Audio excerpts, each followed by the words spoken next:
पंजाब जी वॾी वज़ीर मरियम नवाज़ अॼु पुलिस जी वर्दी पहिरी हुई, जंहिंखां पोइ हिन जी तस्वीरुनि वॾे भाङे अवाम जी दिलुनि में घर करे वरितो आहे। माण्हुनि पहिरियों भेरो मरियम नवाज़ खे पुलिस जी वर्दी में ॾिठो त ख़ुशगवार हैरत में मुब्तला थिया। मरियम नवाज़ इहा वर्दी औरत पुलिस एहलकारनि खे हिमथाइण लाइ पहिरी हुई। हूअ औरतुनि जी पासिंग आउट परेड में शरीक थी, जिते हुन ख़िताब बि कयो। ट्रेनिंग कॉलेज चोहंग जी परेड में ख़िताब कंदे हुन इन ॻाल्हि ते ख़ुशीअ जो इज़हार कयो त परेड में 650 औरतूं पास आउट थियूं।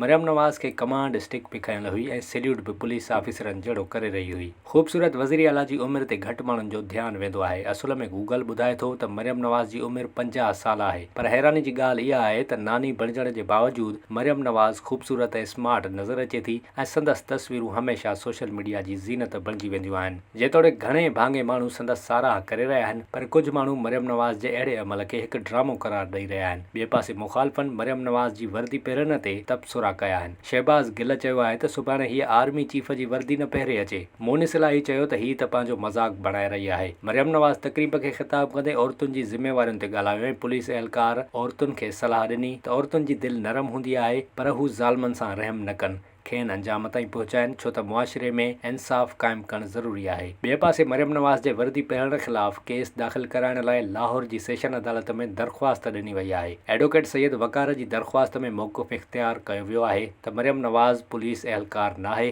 पुलिस वारनि बि खेसि न रोकियो। कानून मूजिबि को बि शख़्स रियासती इदारनि जी वर्दी नथो पहिरे सघे। पुलिस अहिड़ी दरख़्वास्त दर्ज करण जी पाबंद हूंदी आहे।